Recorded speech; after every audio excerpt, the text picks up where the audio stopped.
وبه نستعين على أمور الدنيا والدين أشهد أن لا إله إلا الله وحده لا شريك له وأشهد أن محمدا عبده ورسوله اللهم صل وسلم وبارك على نبينا محمد وعلى آله وصحبه أجمعين يا أيها الذين آمنوا اتقوا الله حق تقاته ولا تموتن إلا وأنتم مسلمون.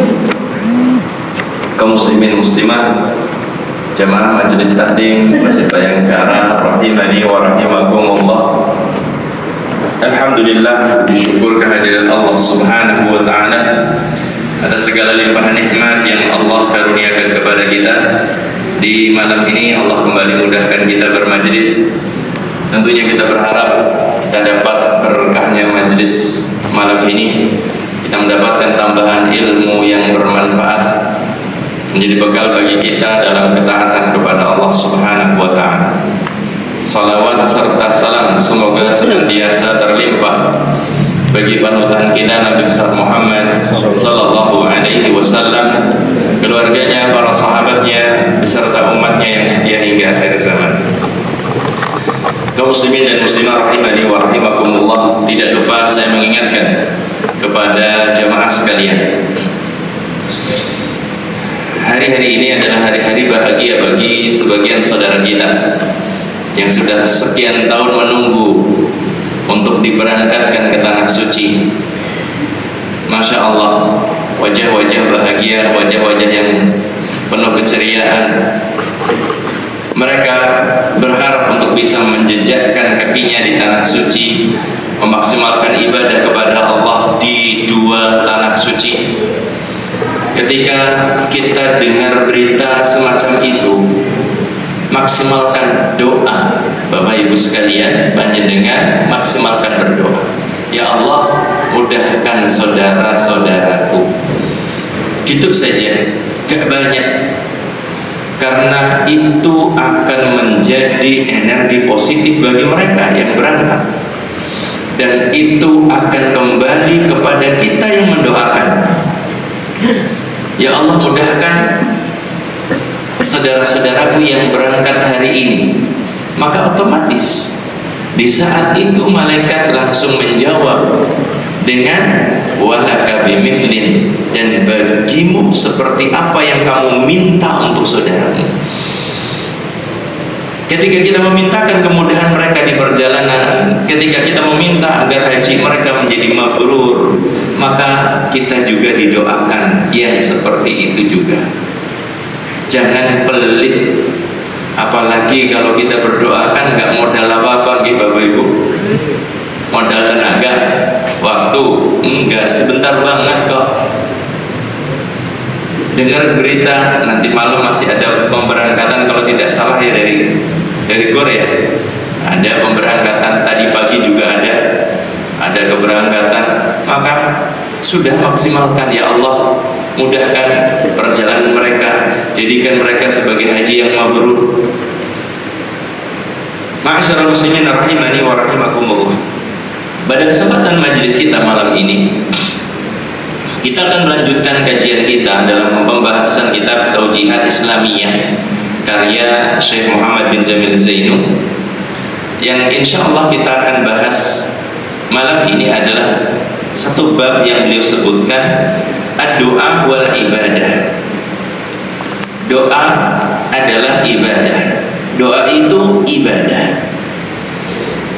Dua kalimat, doa adalah ibadah atau doa itu ibadah, di dalam bahasa kita maknanya sama, cuma secara kalau resmi dan tidak resminya kayak gitu ya. Kalau secara resmi, penggunaan dalam tulisan dan lain sebagainya, doa adalah ibadah itu lebih resmi. Jamaah yang dimuliakan oleh Allah, beliau memaparkan hadis ini karena judul ini diambil dari hadis. Judul yang disebutkan oleh beliau, doa adalah ibadah, itu diambil dari hadis Nabi sallallahu alaihi wasallam. Beliau menyebutkan, qala al-muallifu rahimahullahu taala, penulis semoga Allah merahmatinya, mengatakan, hadzal hadits sahih alladhi rawahu Tirmidzi Ini adalah hadis yang sahih yang diriwayatkan oleh Imam At-Tirmidzi. Yadullu ala anna du'a min ahammi anwa'il ibadah. Hadis ini menunjukkan bahwa doa itu di antara bentuk ibadah yang paling penting. Jadi hadis ini menunjukkan bahwa doa itu adalah salah satu bentuk ibadah yang paling penting. Beliau mengatakan, "Fakama anna as-salata la tajuzu an takuna lirrasulin aw waliyyin, fakadzalika la yud'a ar-rasulu aw waliyyu min dunillah." Beliau mengatakan, maka sebagaimana salat tidak boleh ditujukan untuk seorang rasul, salat nggak boleh ditujukan kepada seorang rasul. Demikian juga salat tidak boleh ditujukan kepada seorang wali, orang saleh atau ulama, tidak boleh. Fakadzalika, maka demikian pula, la yud'ar rasulu awil waliyyu, tidak boleh berdoa kepada seorang rasul, tidak boleh berdoa kepada seorang wali min dunillah, selain Allah Subhanahu wa ta'ala. Gambarannya jelas ya. Salat itu kan ibadah. Salat nggak boleh ditujukan kepada selain Allah. Doa juga merupakan ibadah, maka tidak boleh menunjukkan doa kepada selain Allah. Tidak boleh manggil nabi, tidak boleh manggil seorang rasul, tidak boleh manggil orang yang soleh yang sudah meninggal, tidak boleh. Sebagaimana tidak bolehnya seorang mengerjakan sholat li ghairillah, untuk selain Allah. Tidak boleh seorang sholat dengan tujuan untuk mendekatkan diri kepada selain Allah. Bisa dipahami ini? Karena sama-sama apa? Ibadah. Yang punya hak untuk diibadahi siapa? Cuma Allah semata. Selain Allah, sehebat apapun selain Allah itu di mata kita tidak punya hak, meski hanya satu saja dari ibadah yang kita kerjakan. Gak boleh sama sekali. Selanjutnya, poin pertama beliau menyebutkan, al-awwal annal muslim alladhi yaqul ya Rasulullah atau ya rijal al-ghaib ghawthan wa madad, bahwa seorang muslim yang mengatakan ya Rasulullah atau wahai seorang yang rijal al-ghaib, seorang yang tidak nampak, kayak gitu, memanggil seorang yang tidak ada di hadapannya, ghawthan wa madad, berikan pertolongan, berikan bantuan, huwa du'aun wa ibadatun li ghairillah, seorang yang dia di dalam doanya kok manggil wahai Rasulullah, wahai rijalallah. Karena sering kita dengar kalimat-kalimat seperti ya Rasulullah, ya rijalallah, gitu. Kalau mungkin di kalangan kita gitu, ini jarang dengar kalimat tersebut. Tetapi di kalangan saudara-saudara kita yang lain banyak yang masih melafazkan kalimat-kalimat tersebut. Manggil ya Rasulullah, ya Rijalallah. Bantuanmu, pertolonganmu kami harapkan. Maka kata Syekh, beliau mengatakan ini adalah doa dan ini adalah ibadah kepada selain Allah. Maka nggak boleh yang semacam ini. Walau kanat niyatuhu anna Allah wal mughith, walaupun dalam niatan orang tersebut yang mengatakan wahai Rasulullah, wahai wali fulan, wahai orang soleh fulan, yang dia manggil-manggil itu dalam niatan orang tersebut, katanya ketika ditanya, tapi kan saya niatnya yang memberikan bantuan itu Allah, yang menolong Allah.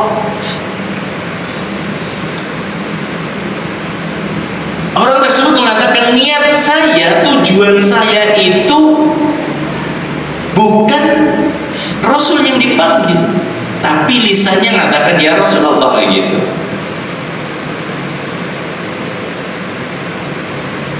Kata beliau, wa mithlu rajulin asyraka billahi azza wa jalla wa qala ana fi niyyati anna al-ilah wahid fala yuqbal minhu hada. Seperti seorang yang dia melakukan kesyirikan kepada Allah, kemudian dia mengatakan, saya yakin yang disembah, yang berhak disembah cuma Allah saja, yang berhak disembah satu, yaitu Allah. Maka ini nggak diterima, tidak bisa diterima. Orang melakukan kesyirikan, kemudian ditanya yang berhak disembah sebenarnya siapa? Ya Allah, tapi dia melakukan kesyirikan kayak gitu. Ini nggak bisa diterima hal yang semacam ini. Li'anna kalamahu dalla ala khilafi niyyatihi, karena ucapannya menunjukkan berbeda dengan niatannya. Kalau niatannya memang berdoa kepada Allah, kenapa harus melafazkan ya Rasulullah gitu kan? Kalau memang benar dia itu mau meminta kepada Allah, kenapa harus memanggil seorang disebutkan dalam doanya? Ini nggak boleh yang semacam ini. Qala fala budda min mutabaqatil qaul lin niyyati wal muqtaqad. Maka satu yang harus dipahami adalah bahwasannya ucapan dengan niat dan keyakinan itu harus sama. Wa illa kana syirkan aw kufran la yaghfiruhu Allahu illa bitaubah. Kalau tidak ada kesamaan antara lafaz dengan niat ataupun dengan keyakinan, maka itu merupakan bentuk kesyirikan atau kekufuran yang itu tidak akan diampuni oleh Allah kecuali dengan bertaubat. Ini urusan yang mengerikan jamaah. Mengerikannya apa? Kalau sampai kita melakukan dosa syirik, kemudian dibawa dosa syirik tersebut hingga mati, itu tidak bakal diampuni oleh Allah. Maka berdoalah hanya kepada Allah, memintalah hanya kepada Allah, bertawakallah hanya kepada Allah. Sebagaimana seorang tidak salat, tidak puasa kecuali karena Allah semata. Semua bentuk ibadah ketika dipersembahkan, ditujukan kepada Allah, barulah seorang dikatakan sebagai muslim, sebagai hamba Allah. Kalau masih ada di sana ada persembahan ibadah kepada selain Allah, maka belum dikatakan sebagai hamba Allah yang sebenar-benarnya. Walaupun mungkin dia mengerjakan rukun Islam 1, 2, 3, 4, 5 semuanya lillah, tapi dia berdoa kepada selain Allah, hakikatnya masih dia melakukan kesyirikan. Rukun Islam 1, 2, 3, 4, 5 lillah semuanya dikerjakan, namun di sana masih yakin misalnya ada selain Allah yang ngerti perkara baik. Oh, kayak guruku hebat banget, ngerti sadurunge minarah, katakan seperti itu dia masih melakukan kesyirikan. Oh, orang itu masya Allah ngerti itu barang hilang, ngerti gimana bisa diterawang. Ini sesuatu yang tidak boleh dimiliki keyakinan ini oleh seorang muslim. Tidak ada yang tahu perkara baik kecuali Allah Subhanahu wa ta'ala semata. Tidak ada yang tahu perkara baik.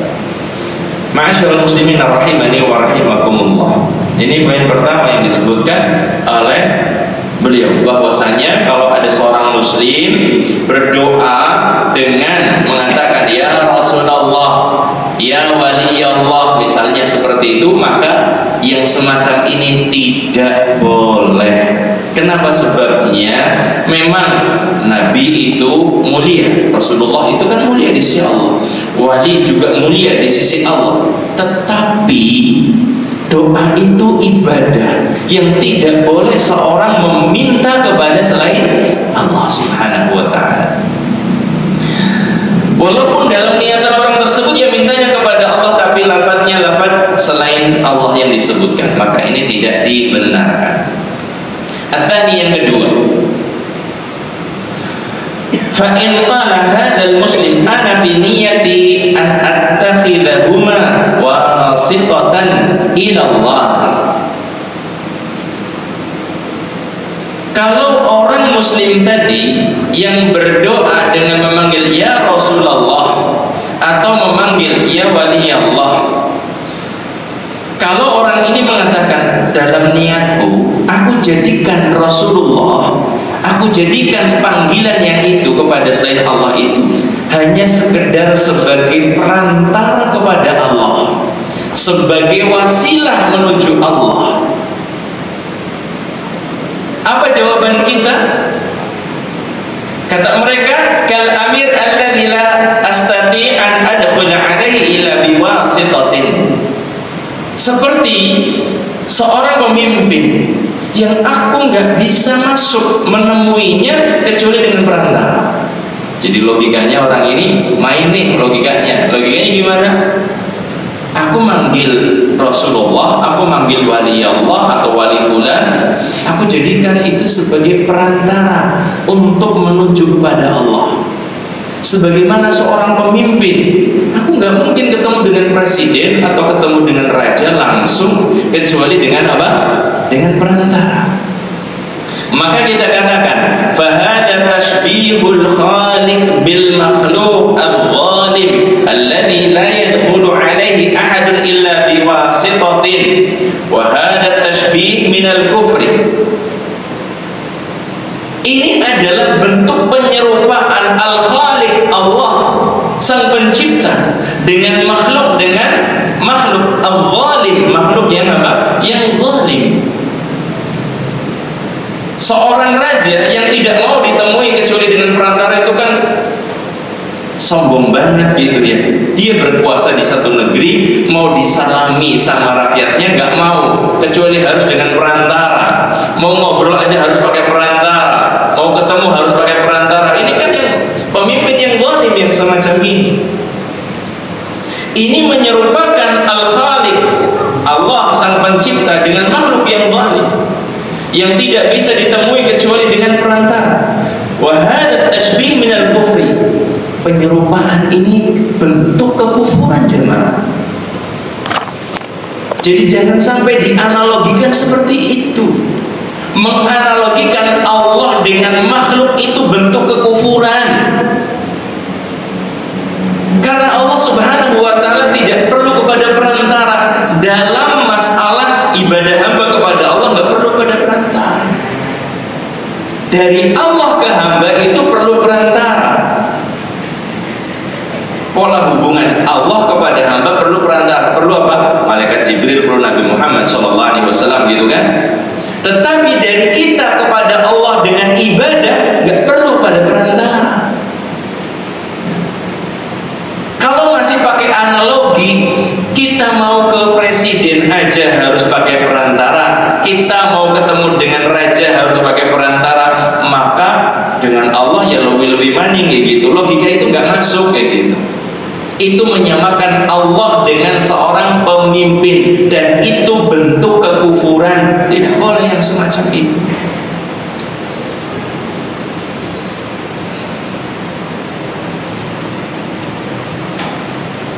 Qala ta'ala munazzihan dzatahu wa sifatihi wa af'alahu.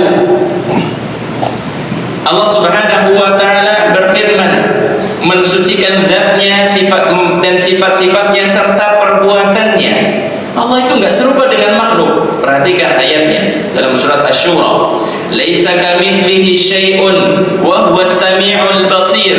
Tidak ada sesuatu yang serupa dengan Allah. Tidak ada sesuatu yang serupa dengan Allah.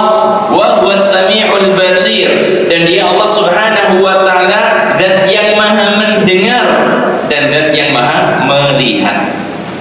Surat Asy-Syura ayat yang ke-11.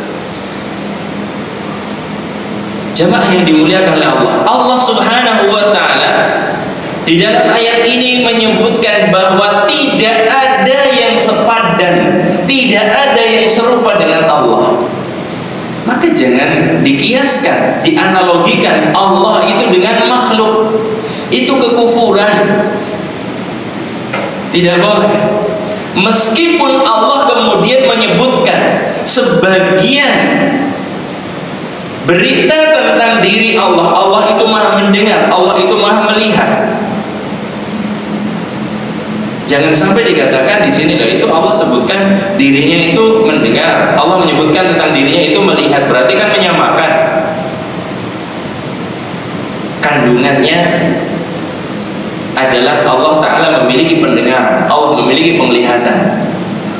Namun sudah dibatasi dulu dengan yang pertama, tidak ada yang serupa dengan Allah. Maka kita katakan Allah itu mendengar tidak seperti pendengaran makhluk, Allah pun melihat tidak seperti penglihatan makhluk.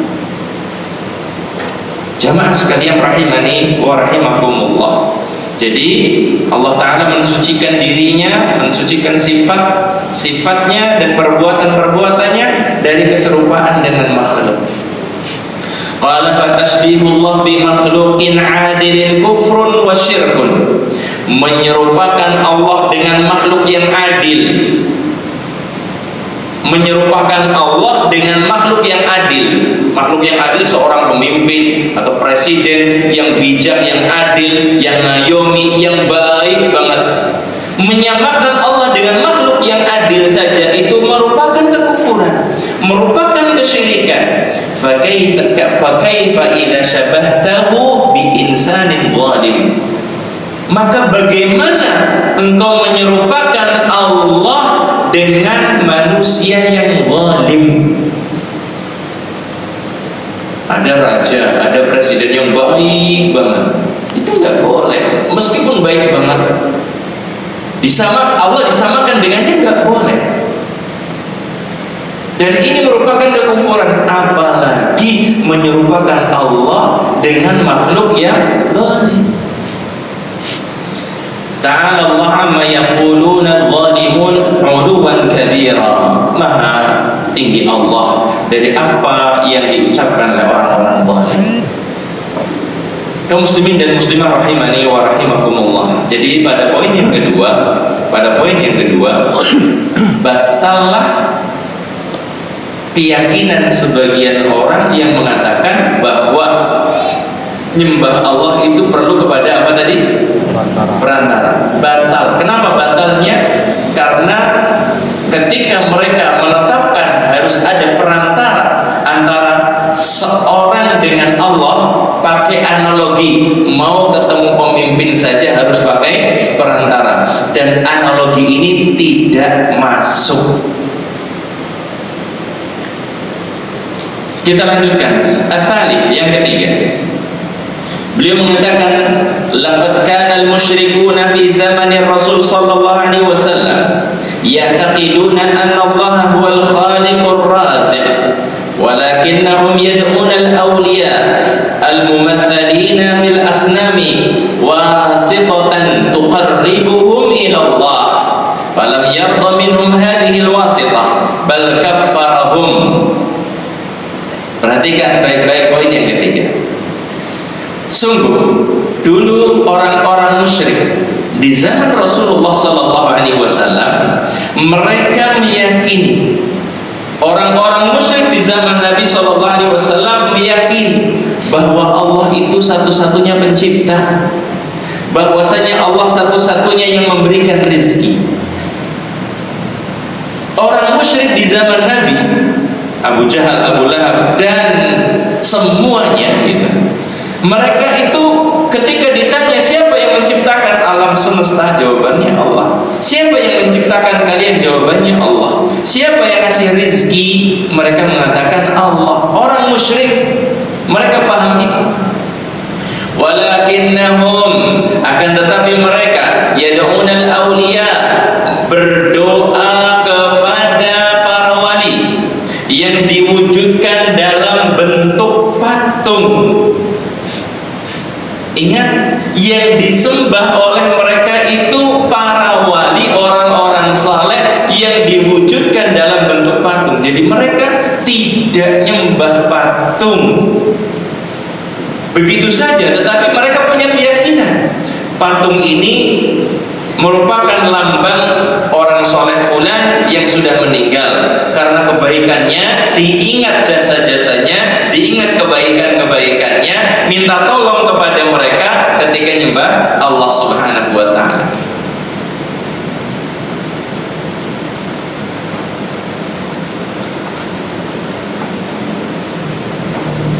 Dengan apa? Dengan apa yang mereka maksudkan di sini? Maksudnya apa? Ketika mereka menyembah patung-patung tersebut sebagai perantaraan tuqarribuhum ilallah, untuk mendekatkan diri mereka kepada Allah Subhanahu wa ta'ala. Jadi jangan dikira orang musyrik itu nyembah batu, nyembah patung. Patung lah yang penting gawe patung begitu, enggak. Patungnya itu perwakilan, ini perwujudan orang soleh bulan, orang bulan dan lain sebagainya. Seperti Lata misalnya, Lata itu kan nama orang soleh yang begitu baik, begitu dermawan, yang menanggung hajat kebutuhan jamaah haji di masa itu. Orang-orang dari seluruh penjuru datang ke Mekah untuk berhaji, ditanggung biaya hidupnya, kebutuhan-kebutuhannya oleh Lata. Ketika Lata ini meninggal, kemudian dibangunlah apa? Monumen peringatan, diwujudkan dalam patung Lata. Untuk apa? Untuk memuliakannya. Ketika meminta kepada Lata, maksud tujuan mereka adalah apa? Agar mendekatkan diri mereka kepada Allah. Jadi mereka tidak punya keyakinan, orang-orang musyrik ini, Lata ngasih rizki, Hubal memberikan jodoh, yang lain urusan gitu, tidak. Mereka beribadah kepada patung-patung tersebut cuma sekedar jadi apa? Jawab Pak. Jadi apa? Jadi perantara. Perhatikan. Falam yardha minhum hadhihi alwasithah. Allah Subhanahu wa ta'ala tidak ridha perantaraan semacam ini yang dibuat oleh mereka. Bal kaffarahum, bahkan Allah menghukumi mereka dengan kufur. Wa qala lahum, Allah Ta'ala berfirman di dalam surat Az-Zumar. Dalam surat Az-Zumar. Surat Az-Zumar ayat yang ketiga. Allah Subhanahu wa ta'ala berfirman, walladzina takhadhu min dunihi awliya, dan yang dijadikan tuhan-tuhan selain Allah dari para wali, mana'buduhum illa liyuqarribuna ila Allahi zulfa, kami tidak nyembah mereka. Ini keyakinan orang musyrik. Perhatikan, orang musyrik katakan kami tidak menyembah mereka kecuali liyuqarribuna ila Allahi zulfa, kecuali hanya untuk mendekatkan diri kami kepada Allah dengan sedekat-dekatnya. Kami nggak nyembah berhala tersebut kecuali untuk jadi perantaraan antara kami dengan Allah, untuk mendekatkan kami dengan Allah dengan sedekat-dekatnya. Innallaha yahkumu bainahum fima hum fihi yakhtalifun, sesungguhnya Allah menghukumi di antara mereka pada apa yang mereka perselisihkan. Innallaha la yahdi man huwa kadhibun kafar, sesungguhnya Allah Ta'ala tidak memberikan hidayah kepada orang yang pendusta lagi kufur. Di sini jelas Allah Ta'ala menghukumi orang-orang yang nyembah Allah pakai perantara orang soleh, itu dihukumi apa? Kufur. Maka tolong dipahami dengan baik. Ini merupakan sir ataupun sesuatu yang tersembunyi dari banyak orang kaum muslimin, tidak paham tentang rahasia ini. Sebagiannya punya anggapan kalau yang musyrik itu nyembah patung, yakin kalau si patung ini ngasih rezeki. Gak harus meyakini si patung ini memberi rezeki. Cukup dikatakan sebagai kekufuran seperti apa yang dikatakan oleh mereka. Kami gak nyembah mereka kecuali untuk jadi perantara saja, kayak gitu. Itu sudah dihukumi kufur oleh Allah Subhanahu wa ta'ala.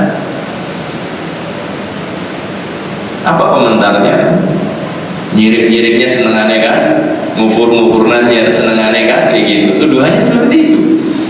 Tetapi hakikatnya Allah yang menghukumi kekufuran, menghukumi seperti itu sebagai kekufuran itu Allah. Nyembah Allah pakai perantara itu kekufuran. Siapa yang menetapkan hukumnya? Allah, kita katakan seperti itu. Dalam surat Az-Zumar tadi yang kita bacakan, surat Az-Zumar ayat yang ketiga. Ma'asyiral muslimin, Bapak Ibu sekalian rahimani wa rahimakumullah. Kemudian selanjutnya beliau mengatakan wallahu ta'ala qaribun sami'un la yahtaju ila wasithah. Allah Subhanahu wa taala itu sangat dekat. Allah taala itu Maha mendengar, tidak butuh kepada perantara. Makanya di dalam doa itu disebutkan sering doanya kan Rabbi habli minas sholihin, Rabbana hablana, Rabbana atina fid dunya. Enggak pakai panggilan ya. Kenapa sebabnya? Karena ya itu panggilan untuk jauh. Sebagian ulama mengatakan seperti itu.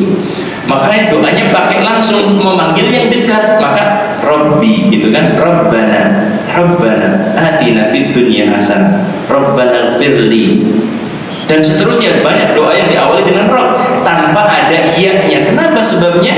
Karena Allah qarib, Allah itu dekat. La yahtaju ila wasithah, tidak butuh kepada perantara. Dan Allah juga menegaskan Maha mendengar. Maha mendengar. Kalau meminta kepada orang, ya kita perlu untuk berteriak, karena terkadang orang tersebut memang dia aslinya mendengar tapi sedang tersibukkan dengan sesuatu yang menjadikan panggilan kita kurang didengar. Dengan suara keras baru orang itu bisa mendengar. Jamaah sekalian rahimani wa rahimakumullah. Allah Ta'ala berfirman, wa idza sa'alaka ibadi anni fa inni qarib. Jika hambaku bertanya kepadamu tentangku, jika ada hambaku bertanya kepadamu tentangku, fa inni qarib, katakan bahwasanya aku itu sangat dekat.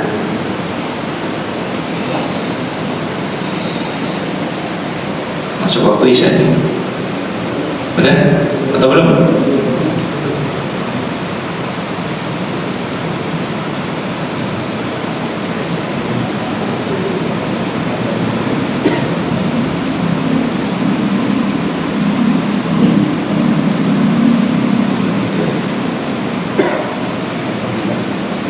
Jam saya masuk. Pas. Kita simak adzan terlebih dahulu.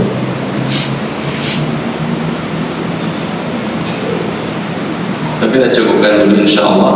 Materi kita cukupkan karena masih ada beberapa poin yang dijelaskan oleh beliau terkait dengan masalah doa ini. Kita jadikan di pertemuan yang akan datang biidznillah taala. Jadi beliau menjelaskan hadis tentang doa adalah ibadah dengan mematahkan beberapa syubhat, kerancuan yang disampaikan oleh orang-orang musyrik, dijelaskan, dan ternyata syubhatnya orang musyrik itu dipakai lagi oleh orang-orang di zaman kita sekarang ini. Kita mengingatkan diri kita agar tidak terjerumus ke dalam kesalahan yang dilakukan oleh orang-orang musyrik di zaman Nabi, kemudian menyangka bahwasanya kita baik-baik saja sebagai seorang muslim. Apa yang dilakukan oleh orang musyrik adalah sesuatu yang sangat mengerikan akibatnya, begitu fatal akibatnya. Semoga Allah Subhanahu wa taala fahamkan kita kepada tauhid, yaitu mempersembahkan semua bentuk ibadah, di antaranya doa murni hanya kepada Allah dan tidak membutuhkan perantara di dalam doa. Semoga Allah Subhanahu wa taala kokohkan pemahaman tauhid dalam diri kita. Amin ya rabbal alamin. Ini saja. Wabillahi taufik. Assalamualaikum warahmatullahi wabarakatuh. Waalaikumsalam warahmatullahi wabarakatuh.